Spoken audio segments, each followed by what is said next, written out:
प्यारे बच्चों नमस्कार। आज के क्लास में हम लोग देखने वाले हैं क्लास 7 हिंदी का जो आपका बुक है, ठीक है ना, बसंत का, उसका चैप्टर नंबर 8 रहीम के दोहे।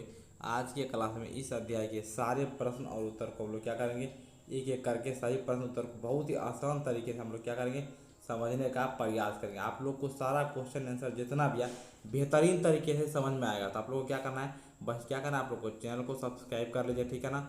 और इस वीडियो को आप लोग क्या कर लीजिएगा प्यारे बच्चों, लाइक कर लीजिएगा। क्लास को देखने के बाद आप लोग कमेंट जरूर कीजिएगा क्लास आपको कैसा लगा, ठीक है ना। तो चलिए हम लोग प्रश्न उत्तर देखना शुरू करते हैं, ठीक है। एक एक करके सारे प्रश्न को बहुत ही आसान तरीके से हम लोग देखते हुए उसका आंसर आगे बढ़ते जाएंगे।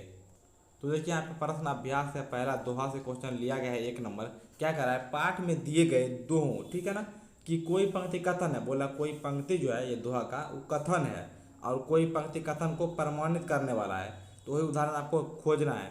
इन दोनों प्रकार की पंक्तियों को पहचान कर अलग अलग लिखिए। यानी कि जो दोहा दिया गया उसमें जो भी पंक्तियाँ दिया गया, ठीक है ना, उसमें कोई कथन है और कोई जो है वो कथन को प्रमाणित कर रहा है। तो आपको दोनों को छांट कर अलग अलग करके लिखना है। तो चलिए हम लोग एक एक करके सारा को देख लेते हैं, ठीक है प्यारे बच्चों। तो देखिए आप लोग कैसे लिखिएगा, सबसे पहले लिखिएगा दोहा में वर्णित निम्न पंक्ति कथन है। तो सबसे पहले बोला था कथन को लिखने के लिए, तो हम लोग कथन दे दिए। देखिए यहाँ पे क्या है, कही रहीम संपत्ति सगे बनते बहुत बहुरीत विपत्ति कसौटी जे कसे तेई सचे मित। बोल रहा है कठिन समय में जो मित्र हमारी सहायता करता है वही हमारा सच्चा मित्र है। इसका अर्थ ये हो गया, ठीक है, ये कथन है। आगे बढ़िए, क्या है, जाल परे जल जात वही जति मिनन को मोह रहीमन मछली नीर को तौना छरती छो। तो इसका देखिए अर्थ क्या होगा, मछली जल से अपार प्रेम करती है इसलिए उससे बिछड़ते ही अपना प्राण त्याग देती है, ठीक है ना। ये आप लोग इसका अर्थ लिख लीजिएगा, ठीक है ना। आगे देखिए, आगे क्या कर रहा था, आपको प्रमाणित करने वाला कथन। देखिए तो यही यहाँ पर नीचे में आप प्रमाणित करने वाला कथन हम लोग को लिखा रहे हैं। आप लोग लिख लीजिएगा कौन कौन कथन प्रमाणित कर रहा है। देखिए पहला, तरुबर फल नहीं खात है सरवर पियत न पान कही रहीम पर काज हित संपत्ति सच ही सुजान। देखिएगा, निस्वार्थ भावना से दूसरों का हित करना चाहिए। जैसे पेड़ अपने फल नहीं खाते, सरोवर अपना जल नहीं पीते और सज्जन धन संचय अपने लिए नहीं करते, दूसरों को बांट देते हैं, ठीक है ना। अगला देखिए, थोथे बाद क्वार के जो रहीम घरात धनी पुरुष निर्धन भय करे पाछली बात। इसका अर्थ है कि कई लोग गरीब होने पर भी दिखावे हेतु अपनी अमीरी की बातें करते रहते हैं, ठीक है ना। रहेंगे गरीब लेकिन अपनी अमीरी की बात करेंगे दिखाने के लिए। जैसे आश्विन के महीने में बादल केवल गरजते हैं बरसते नहीं हैं, ठीक है ना। आगे देखिए, आगे क्या है, धरती की सी रीत है शीत धाम ओह में जैसी परे सो सही रहे त्यों रहीम यह दे। इसका अर्थ क्या है, मनुष्य को सुख दुख समान रूप से सहने की शक्ति रखनी चाहिए।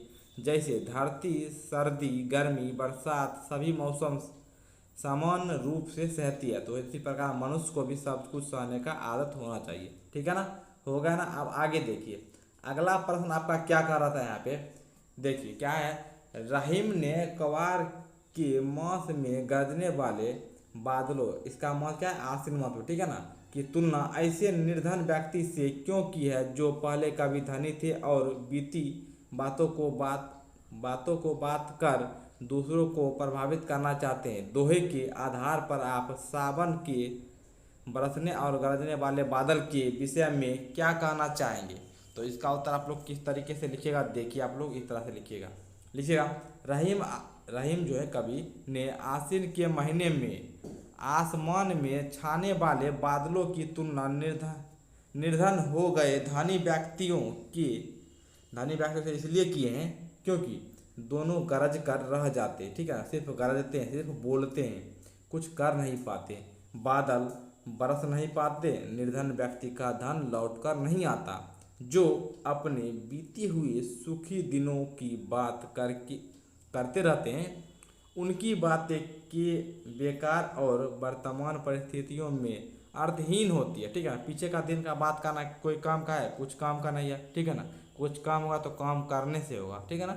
दोहे के आधार पर सावन के बरसने वाले बादल धनी तथा कुआर के गरजने वाले बादल निर्धन कहे जा रहे हैं। ठीक है ना, इस तरीके से आप लोग लिख लीजिएगा ना। चलिए आगे आप लोग का क्या था, दोहा से आगे है। ठीक है ना, अब अगर आप दोहा से आगे तो हम लोग जैसे पाठ से आगे रहता है ना, उसी प्रकार दोहा से आगे। तो पहला प्रश्न यहाँ पे देखिए क्या कर रहा है, नीचे दिए गए दोहे में बताई गई सच्चाइयों को यदि हम अपने जीवन में उतार ले तो उसके क्या लाभ होंगे, सोचिए और लिखिए। तो यहाँ पे कुछ दोहा दिया गया है, बोल रहा है कि अगर हम इसके जो सच्चाई दिया गया है इसको अपने जीवन में उतार लें, मतलब इसको फॉलो करेंगे, ठीक है ना, तो हमारे जीवन में क्या लाभ होगा उसको लिखना है। पहला क्या था, तरुबल फल नहीं खाते सरोवर पियत न पानी, इस वाला था। उसका देखिए पहला का लिखिएगा उत्तर में।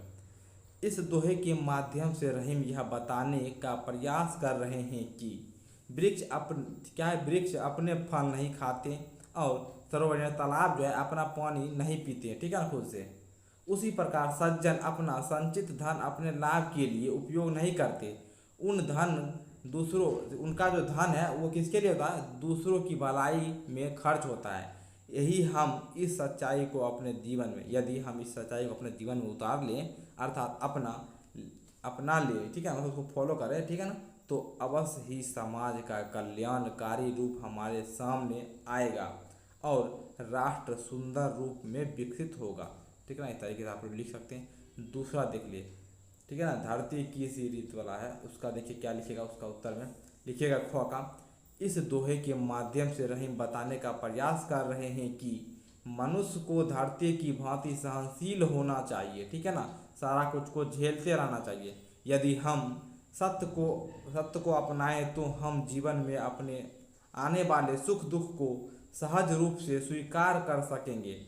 अपने मार्ग से कभी विचलित नहीं होंगे, हम हर स्थिति में संतुष्ट रहेंगे। ठीक है ना, अगर हम सारा कुछ परिस्थिति को झेलेंगे तो अगर दुख भी आएगा तो हम लोग उसको झेल लेंगे, ठीक है ना, हमेशा संतुष्ट रहेंगे। ठीक है ना, हमारे मन में संतोष की भावना आएगी, ठीक है ना, हमें कभी भी किसी चीज़ का इच्छा नहीं होगा, ठीक है ना, उसके प्रति हमें सोचना नहीं पड़ेगा, हमेशा संतुष्टि रहेगी मन में। ठीक है, आगे देखिए, अब आपका आता है भाषा की बात। भाषा की बात में क्या रहता है, मुख्यतः यहाँ पे आपका क्या रहता है, व्याकरण।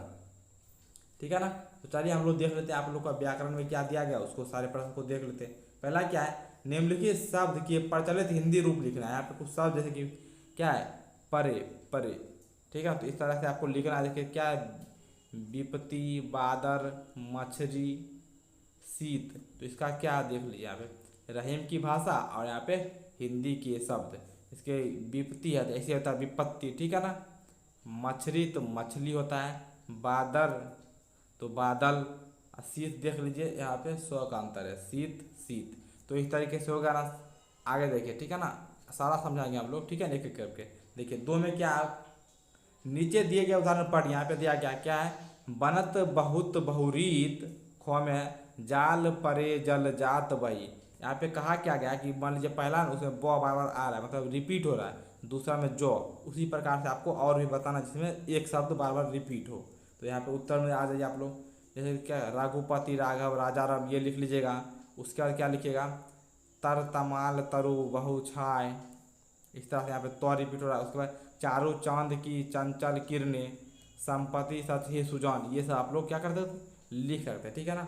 बाकी ऊपर वाला भी लिख लीजिए, दावे व दबे। तो आप लोग ये चार मुख्य रूप से लिखिए, 1 2 3 4। तो इस तरीके से आपका सारा क्वेश्चन इस अध्याय का कंप्लीट होता है। एक बार हम देख लेते हैं, ठीक है ना। तो आ जाइए, तो यहीं तक आपका पूरा क्वेश्चन था, सारा क्वेश्चन हम लोग कंप्लीट करा दिया। आपको क्लास कैसा लगा आप लोग नीचे कमेंट करके ज़रूर से बताइएगा कि सर आप लोग को क्लास कैसा लगा, ठीक है ना। ठीक है, और आप लोग चैनल को सब्सक्राइब करके वीडियो को लाइक कर लीजिएगा अपने दोस्तों में, ठीक है ना, सारे बच्चे शेयर जरूर करते रहिएगा, ठीक है ना, ठीक है ना। और एक बात मैं बताना चाहूँगा सारे बच्चों को कि आप लोग अभी तक मेरा एप्लीकेशन डाउनलोड नहीं किया तो डिस्क्रिप्शन बॉक्स में लिंक है, आप लोग जाके प्ले स्टोर से उसको डाउनलोड कर सकते हैं, या फिर आप लोग प्ले स्टोर पे चैनल का नाम सर्च मारिएगा तो एप्लीकेशन आ जाएगा, उसको डाउनलोड कर लीजिएगा, ठीक है ना। चलिए मिलते हैं अगले क्लास में, तब तक के लिए धन्यवाद।